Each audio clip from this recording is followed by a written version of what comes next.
Ganpati, with the head of an elephant, is one of the most recognizable deities in Hinduism. According to Shri Ganesh Puran, this is the story of his birth and how he got the head of an elephant.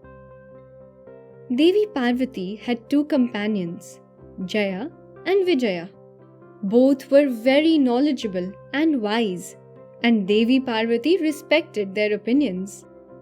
One day they told Parvati ji, "My dear, Mahadev has so many followers who are ready to do anything for him.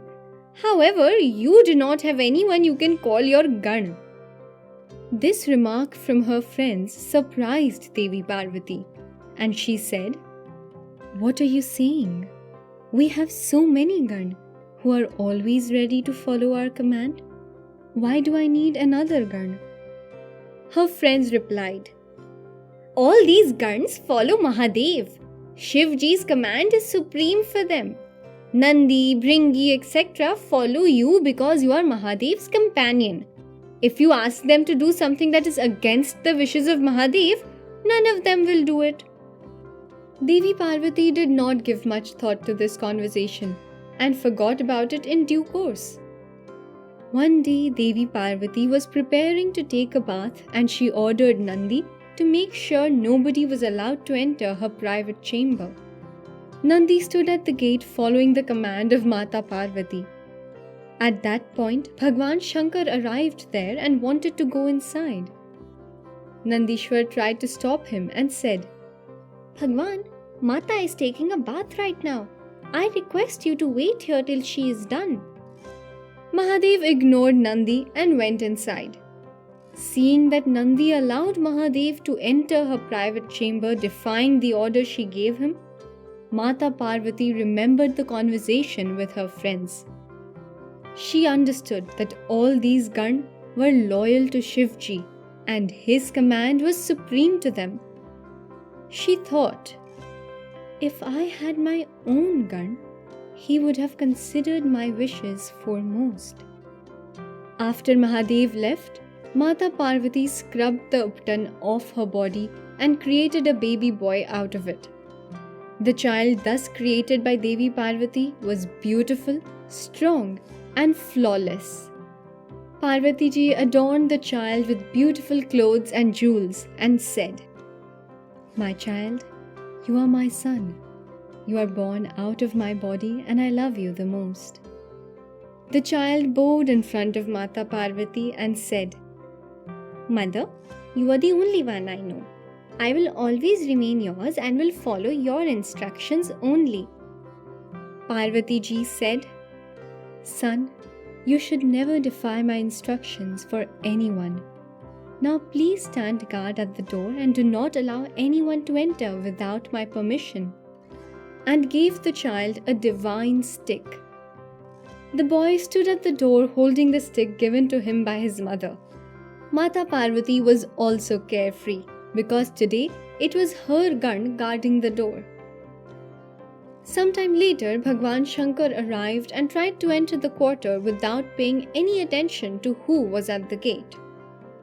The boy stopped Mahadev and said, "Stop! This is Mata Parvati's private chamber. Nobody is allowed to enter it without her permission. Why are you forcing your way in?"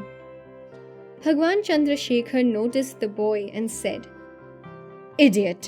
Who are you? Do you even know who you are trying to stop? Get out of my way and let me in." The boy replied, "Mother is taking a bath right now. Once she is done and ready to see anyone, then only I can take her permission to allow you inside. Till then you can either wait here or come back later." Trilochan Bhagwan did not like this and said, "Don't you know I am Parvati's husband? I am Shiv.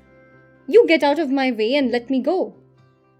Ganpati stood in front of him and said, "I do not care who you are. Until I get permission from Mother, you cannot be allowed to go inside." Mahadev suppressed his anger and thought, "I wonder who this boy is. Who has dared to stop my way?" Shivji went away from there and asked his guns to inquire about the boy at Mata Parvati's quarter. The Shivgan came near the son of Parvati and said, "You look very soft and delicate. Listen to the elders and go away from here." Mata Parvati's son replied, "Who are you? Why are you bothering me for no reason? You look old enough to understand who is the authority figure here. So it is only wise that you stop bothering me and go away from here." Hearing Ganpati's words made the Shivgan laugh. They spoke in a stern voice. "If you do not want to get hurt, step aside and go away from here. This is as per the order of Bhagwan Mahadev." The boy answered, "I am the son of Mata Parvati.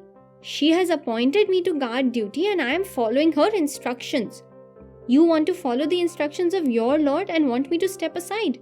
But I cannot defy my mother's orders. So if your lord wishes, he can stand here and wait, but he cannot go inside." The Shivgan understood that it was impossible to move this boy, who claims to be the son of Mata Parvati. They went to Mahadev and informed him about the entire situation. Shivji became angry and said, "All you powerful Shivgan could not move one stubborn boy from his place. Go back and remove him from here. Use force if necessary, but I want him gone." The Shivgan went back and threatened the boy, but he did not move. In the end, they were left with no choice and they attacked the boy. However, the boy was extremely powerful. He started countering their attack with his stick. Parvati's son was facing all the Shivgan alone. He confounded them with his strength and made them run around in confusion. Devarshi Narad and all the gods arrived at Kailash to inquire about this massive battle. Mahadev informed them how one small boy standing at the gate of Parvati's private chamber is causing havoc among the Shivgan. Shivji ordered all the gods to move the boy. However, all their divine weapons proved to be useless in front of Ganpati's stick. They all came back to Mahadev. Looking at their miserable condition, Mahadev got extremely angry and decided to fight the boy himself. A massive duel started between the boy and Mahadev. All the gods were surprised at the valor displayed by that young boy. In the end, the boy got distracted fighting multiple gods when Shivji attacked him with his Trishul and managed to cut off his head. When Devi Parvati found out about the death of her son at the hands of her husband, she became enraged. She took a fierce form, causing thousands of fierce goddesses to appear from her. Devi Parvati ordered these goddesses to punish all the gods and Gans present there. All these goddesses started devouring the Gans and gods present there, causing havoc among them. They all started praying to Mata Parvati to stop this carnage. They sent Devarshi Narad to talk to Devi Adishakti and pacify her. Maheshwari told Devarshi Narad, "You all have attacked my son and killed him. Now the only way to stop this destruction is to bring my son back to life."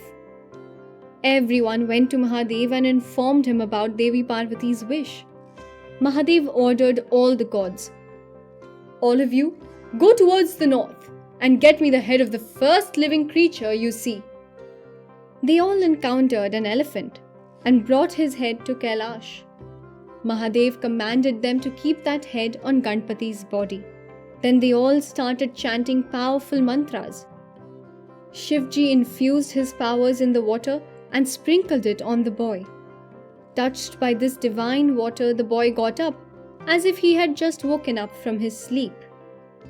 Devi Parvati got pacified as soon as she heard the news about Ganpati's revival. She came running and hugged the boy. All the gods blessed the boy with various boons, and Mahadev appointed him the head of all his Gans. It was the 4th day of Shukla Paksh of Bhadrapad month.